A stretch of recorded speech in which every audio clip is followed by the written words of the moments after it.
కలువాయి మండలం రాజుపాలెం గ్రామ ప్రజలు వర్షాలు కురవాలని పంటలు పండాలని ప్రతి ఏటా శివునికి ప్రత్యేక పూజలను చేస్తారు.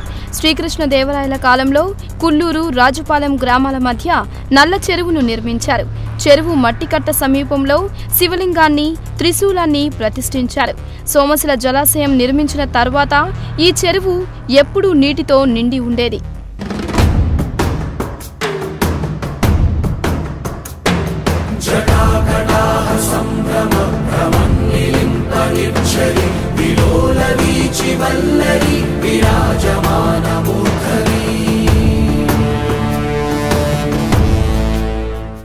వర్షాలు కురవక కరువు సంభవించినప్పుడు చెరువులో నీరు ఇంకిపోవడం జరుగుతోంది. ఈ పరిస్థితుల్లో గ్రామ ప్రజలు వర్షాలు కురవాలని పూజలను నిర్వహిస్తారు.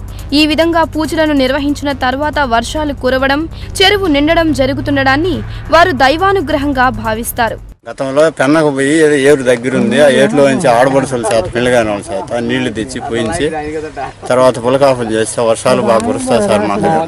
ప్రస్తుతం ఈ చెరువులో నీరు నిండి ఉండడంతో శివలింగం నీటిలో మునిగి ఉంది. త్రిశూలం మాత్రం కనపడుతోంది. ఏరువాకకు సన్నద్ధమయ్యే రైతులు మొదట త్రిశూలానికి పూజలు చేసి చెరువులో పసుపు కుంకుమలను భక్తితో వదిలిపెట్టి పంట సాగుకు శ్రీకారం చుడతారు. ఈ చెరువుకు ఉత్తర దిశలో శివాలయం ఉంది. చెరువు కట్టకు సమీపంలో కృష్ణదేవరాయల కాలం నాటి శిలాఫలకం కూడా ఉంది.